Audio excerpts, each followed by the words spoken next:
মাংসের আচার নাম শুনলেই জিভে পানি এসে যায়, তাই না?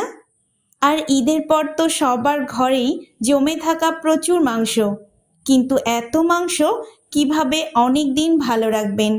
আজকে আমি শেয়ার করব এমন এক সহজ কিন্তু অসাধারণ মাংসের আচারের রেসিপি, যা একবার বানিয়ে রাখলে মাসের পর মাস পর্যন্ত মাংস থাকবে একদম সতেজ সুস্বাদু। এখানে নেই কোনো ঝামেলা, নেই দামি মশলা, শুধুমাত্র ঘরের সাধারণ মশলা আর কিছু সহজ কৌশলেই তৈরি হবে এক দারুণ আচার। যদি পুরোপুরি তেলের নিচে ডুবে থাকে তাহলে কয়েক মাস পর্যন্ত একদম ভালো থাকে। মাংসের আচার বানানোর জন্য প্রথমে আমি নিয়ে নিয়েছি 1 কেজি গরুর মাংস। মাংসগুলো ছোট ছোট কিউব করে নিয়েছি। আচারের জন্য কোনো হাড় ব্যবহার করা হয় না, শুধু সলিড মাংস দিয়ে তৈরি করলে আচারটি অনেক দিন পর্যন্ত ভালো থাকবে। এবার একে একে মশলাগুলো দিয়ে দিচ্ছি। প্রথমে দিয়ে দিচ্ছি 1 টেবিল চামচ রসুন বাটা, 1 টেবিল চামচ আদা বাটা, 1 টেবিল চামচ ধনের গুঁড়ো, 1 টেবিল চামচ মরিচের গুঁড়ো, 1.5 টেবিল চামচ লঙ্কার গুঁড়ো। এরপর দিয়ে দিচ্ছি 1 টেবিল চামচ হলুদের গুঁড়ো, 1 টেবিল চামচ লবণ, 2 টেবিল চামচ সরিষার তেল। এখন সমস্ত উপকরণ মাংসের সঙ্গে খুব ভালোভাবে মাখিয়ে নিতে হবে। মশলাগুলো যেন মাংসের সঙ্গে প্রতিটি টুকরোর মধ্যে ভালোভাবে ঢুকে যায়, সেটা লক্ষ্য রাখতে হবে। মাখানোর পর কমপক্ষে 1 ঘন্টার মতো ম্যাগনেট করে রেখে দিতে পারেন, যাতে মশলার স্বাদ ধীরে ধীরে মাংসের ভিতরে ভালোভাবে ঢুকে যায়। তবে আপনি চাইলে রাতভর ফ্রিজেও রেখে দিতে পারেন, এতে স্বাদ আরও গভীর হবে। আমি আজকে সরাসরি রান্না শুরু করছি। ঢাকনা দিয়ে ঢেকে 5 মিনিটের জন্য মিডিয়াম আঁচে রান্না করব। 5 মিনিট পর দেখুন মাংস থেকে ধীরে ধীরে পানি বের হতে শুরু করেছে। এখন মাংসগুলো আবারও মশলার সঙ্গে ভালোভাবে নেড়ে চেড়ে মিশিয়ে নিচ্ছি, যেন মশলার সমস্ত স্বাদ ও ঘ্রাণ মাংসের প্রতিটি টুকরোর ভিতরে ভালোভাবে ঢুকে যায়। এই ধাপে ভালোভাবে মেশানোটা খুবই গুরুত্বপূর্ণ, কারণ এতে করে মাংসটি হবে আরও বেশি মশলাদার ও সুস্বাদু। আবারও ঢাকনা দিয়ে ঢেকে 10 মিনিটের জন্য রান্না করে নেব। 10 মিনিট পর দেখুন মাংস থেকে অনেকটাই পানি বেরিয়ে এসেছে। এই পানিতে ধীরে ধীরে মাংস সেদ্ধ হবে এবং মশলার সাথে আবারও ভালোভাবে মিশে যাবে। এবার আবারও ভালোভাবে নেড়ে মিশিয়ে নিচ্ছি, যেন প্রতিটি মাংসের টুকরের মধ্যে মশলার স্বাদ পুরোপুরি ঢুকে যায়। আবারও ঢাকনা দিয়ে ঢেকে মিডিয়াম আঁচে 5 মিনিটের জন্য রান্না করে নেব। 5 মিনিট পর দেখুন মাংস থেকে আরও অনেকটা পানি বেরিয়েছে। এই পানিতে এবার পুরো মাংসটা আমি সিদ্ধ করে নেব। আচারে সাধারণত আলাদা করে কোনো পানি ব্যবহার করা হয় না। মাংস থেকে যেমন প্রাকৃতিক পানি বের হয়, সেটাই ধীরে ধীরে সিদ্ধ হওয়ার জন্য যথেষ্ট। এবার আবারও ঢাকনা দিয়ে ঢেকে মিডিয়াম আঁচে রান্না করব। 40 মিনিট পর ফিরে এসেছি। দেখুন মাংস থেকে বের হওয়া পানি প্রায় পুরোপুরি শুকিয়ে গেছে। এবার ভালোভাবে নেড়ে মিশিয়ে নিচ্ছি। এভাবে কিছুক্ষণ নাড়াচাড়া করতে করতে মাংসের রং আরও গাঢ় হতে শুরু করবে।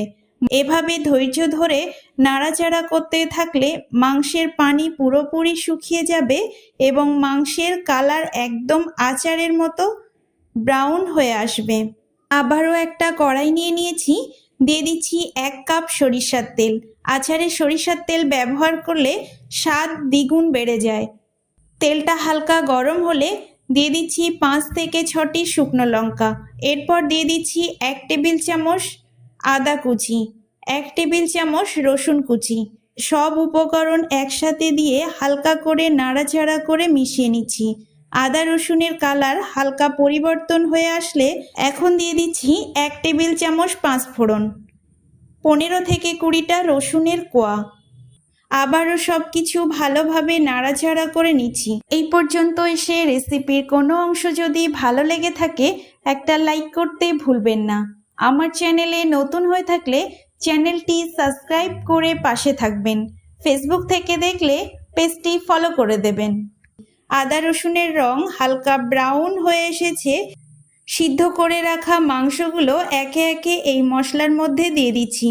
মাংসগুলো তেলে আর মশলার সঙ্গে মিশে এক অসাধারণ গন্ধ তৈরি করবে।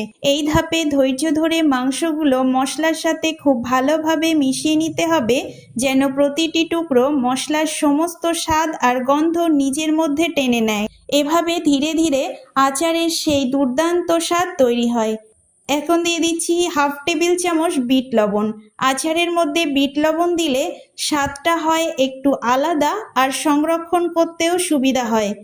সব কিছু খুব ভালোভাবে মিশিয়ে নিয়ে আরও কিছুক্ষণ ধীরে ধীরে ভাজতে থাকবো।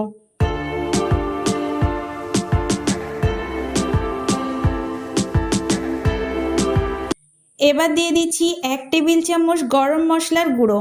এই গরম মশলা দেওয়ার পর আচারের সেই ঘ্রাণ আর স্বাদ একেবারে দ্বিগুণ বেড়ে যাবে। এভাবে মাংসগুলো তেলের মধ্যে দিয়ে খুব ভালোভাবে নাড়াচাড়া করে ভাজতে থাকবো। এখানে একটা জিনিস সবসময় মনে রাখতে হবে, এই সময় চুলার আঁচ অবশ্যই মিডিয়াম রাখতে হবে, কারণ আঁচ যদি বেশি লো হয় তাহলে মাংসগুলো শক্ত হয়ে যেতে পারে, আর যদি হাই হিটে রান্না করা হয় তাহলে মশলা পুড়ে নষ্ট হয়ে যাবে, আচারের সেই বিশেষ স্বাদ আর থাকবে না। তাই ধীরে ধীরে ধৈর্য ধরে মিডিয়াম আঁচে মাংসগুলো মশলার সঙ্গে ভালোভাবে ভাজতে থাকবো। এই মাংসের আচারটা ভাত, রুটি, খিচুড়ির সঙ্গে দুর্দান্ত লাগে। এবার চুলার আঁচ বন্ধ করে নামিয়ে নিলাম। দেখুন আচারের কত সুন্দর কালার এসেছে, একদম পারফেক্ট কালার, যা আসলেই আচারের স্বাদকে আরও বাড়িয়ে দেয়। এভাবে বানিয়ে রাখলে আচার একদম নষ্ট হবে না। খুব সহজভাবে আমি দেখানোর চেষ্টা করেছি যেন আপনারাও ঘরে বসে খুব সহজেই তৈরি করতে পারেন। খেয়াল রাখবেন, আচারের ক্ষেত্রে সবসময় শুকানো কাঁচের জার ব্যবহার করতে হবে, তাতে সংরক্ষণে কোনো সমস্যা হবে না। মাংসের আচারের রেসিপিটি আপনাদের কাছে কেমন লাগলো অবশ্যই কমেন্টে জানাতে ভুলবেন না। আজকের মতো এখানেই শেষ করছি।